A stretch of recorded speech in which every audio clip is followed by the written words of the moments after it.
Good morning all. Today I'm going to assemble this printed circuit board. It's my input amplifier for the vocoder.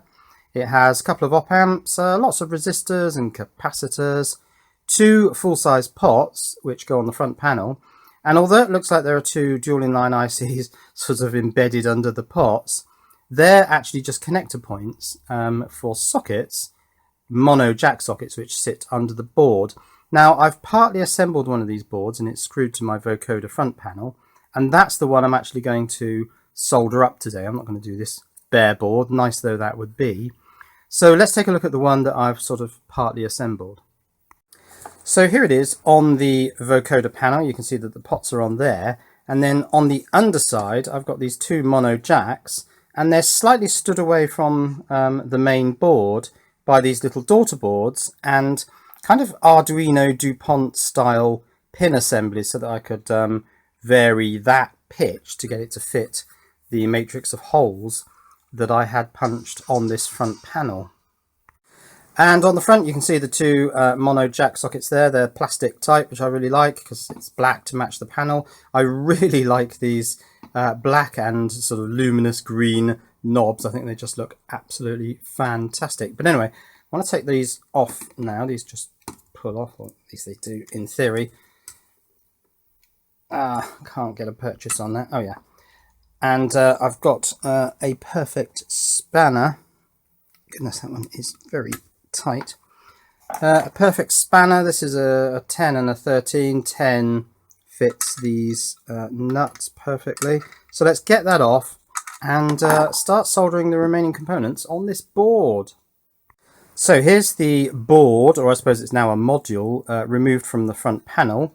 And of course I had to get the front of the pots to line up with the front of the sockets. They didn't quite, because my pin alignment wasn't quite right, but a little fibre washer, which sits behind the panel, you can't really see it, solves that problem. So yeah, I just need to populate this.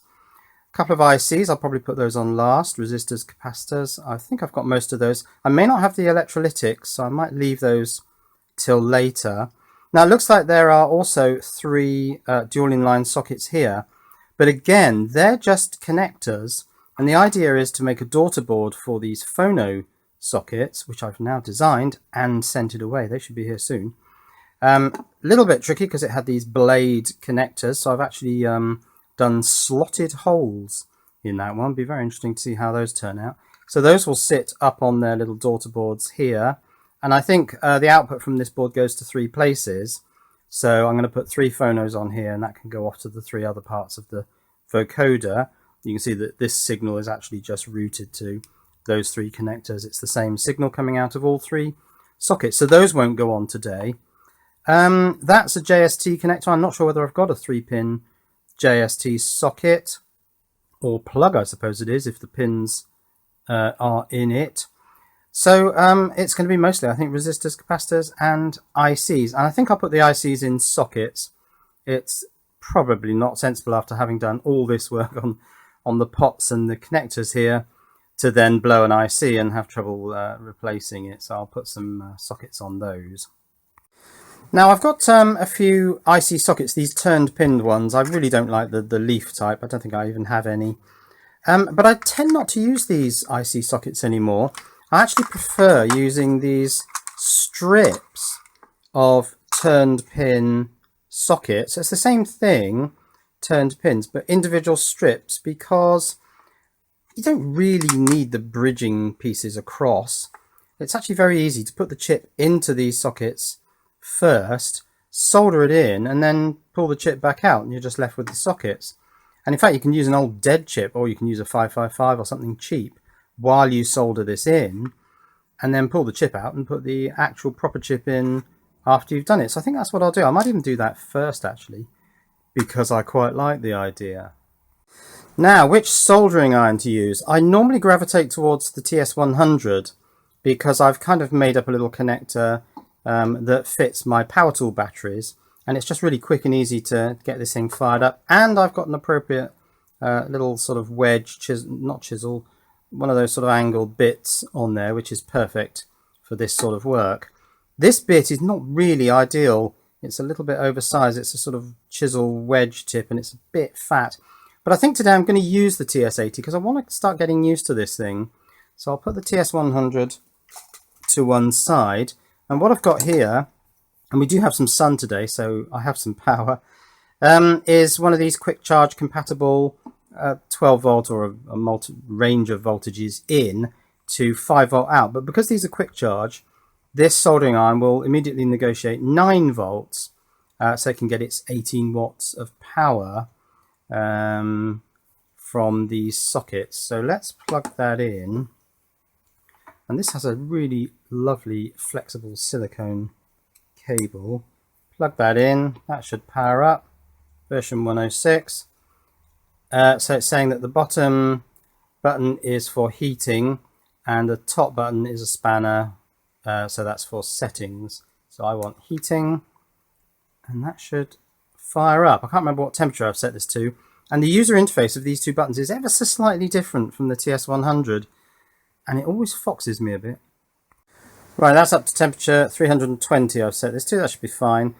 Now I can't rotate this USB-C connector, which I can do with the TS100, and so whenever I put the TS100 down, I normally rotate it so that you can see the display. I'm a bit pedantic like that, but this one will just have to sort of fall into whatever position it falls into. Right, let's get started with these things. I need to break off little groups of 4. So I want little groups of 4. Now I normally bend it one way a little bit just to fracture it, and then back the other way. Otherwise, what tends to happen with these turned pins is that the plastic breaks on the end and it exposes a pin, which I don't like. It's done it a little bit there. I'll show you what I mean. Yeah, the plastic just fractures a little bit and breaks off not cleanly, and it exposes one of the pins, but as long as it's intact enough to hold the pin in place while you solder, it's not really an issue, is it? So I'm going to use this chip. It's actually the actual chip, an RC4558. Is my camera having problems focusing? I think it is a bit. What's going on? And I've bent the pins so they're absolutely square and parallel. So then I can put the pins into the socket, so that I know that the socket tops are held exactly 3/10 of an inch apart. That's 300 mils, not millimeters, mils, they're different. 300 thou. And then if I put this into position here, of course I have no, I suppose that's a bit naughty putting it the wrong way around, but I have no notch since I'm not using an actual socket. The sockets do tend to be notched, so I suppose the one advantage of a socket is that the notch on the silk screen is sort of duplicated on the socket so that you can't really get the chip wrong, but you can see the notch on the silk screen if I use these, because they're just 2 rows of these things. So yeah, it's a non-issue. Now I just need to find a way of holding that in. I think it's going to be the tie clip if I can find it. Right, I found the tie clip. Despite having a big tidy up, it's always a mistake having a big tidy up, because after a tidy up, I can never find anything. You see, this workshop, oh, that does just fit. I'm scratching the back of the board a bit, but I just want to get that tie clip to hold my chip in place. It's not perfect, but it's kind of working. Yeah, the problem with this workshop is it's tiny. It's 2 meters by 3 meters, and it works a bit like one of those tile puzzles where you have 16 tiles in a square thing, and one of the tiles is missing, so you have one space, so you have 15 tiles, and then you have to slide the tiles, the blocks, you have to sort of slide them around to get everything moved into the position you want it. And this workshop's a bit like that. If ever I want to do anything, like if I start a project like this, first I have to have a tidy up, because I cannot move, and everything has to be sort of slotted into different positions, because there is literally nowhere to put anything. Right, let's get soldering these 8 pins. So I'm going to build a little tower of blue tack, and then that can rest on its pots and just push down onto there, and it just adds a little bit of weight, and this is quite sort of non-slippy, just to hold that into position a little bit while I solder those. Solder. Right, I found a couple of bits of solder. Someone left a comment the other day saying that the word solder, I'm still using these sponges, by the way, and this tiny little soldering iron stand because, well, it fits the scale of my workshop. Yeah, he said that solder has a silent L. Solder has a silent L. No, it absolutely does not. Solder has an L which you pronounce. Yeah, it is quite a big tip, but actually it's working reasonably well. Now, I knew that this was going to be difficult. I've made it difficult for myself by pre-fitting the big components. So it is going to be a bit of a battle. I'm going to have to keep turning it around to get to all the pins. I have to say, I just love through-hole components. So much more than surface mount. So much so that I probably won't do much surface mount. I'll probably do mostly through-hole. Because I just love breadboards. You can't put surface mount components on a breadboard. So through-hole, breadboards, that's kind of the bag I'm into. Just going to try and bend my tie clip at the risk of breaking the weld there. To try and just get a little bit more height. Yeah, that's better. So that I can accommodate the board and the socket and the chip. So let's break off another couple of 4-pin arrays of turned pin. You can buy these on eBay, these turned pin strips. I'm not sure what the quality is like. I think these ones are old ones I bought from, oh, probably something like Greenworld Electronics 20-30 years ago. Right, let's have a close-up look at the socket I've soldered on. And yes, I'm quite happy with that. One of the turned pin arrays, actually they're both slightly bent in. You can probably bend them because the pins are quite flexible. Well, it's quite hard actually, but you probably could, if you put a bit of force on that, bend it so they were a little bit more vertical. But that's how they went in with the chip sitting in there. Let's get my magnifying glass at the right angle. And so yeah, that's how they look, and I think they look okay. And so in goes, oh, this had dropped back to its standby temperature. That's just coming back up to temperature. Just clean that a little bit. Here goes the second IC socket. Yeah, it's hard to maneuver this iron. The tip's so big I can't quite get it down onto the metalwork of the board as easily as I would be if it was a smaller tip. So I do need to buy a smaller tip of TS80 style connector mechanism. I just wonder how long these tips last. The one for the TS100 that I have been using does seem to be corroding a bit now. So I'm just not sure how much. Yeah, I'm having to really flood these with solder to get the solder to drop into the hole. And it's because the tip's so large, it really is the wrong tip for this iron. Right, let's hoik this chip out. I'm just going to do it with pliers so that I can twist it, give it the appropriate wiggling factor. Yeah, well, there are my two sockets fitted onto the board. How lovely. Right, I think I'll fit some resistors now, if I can find them.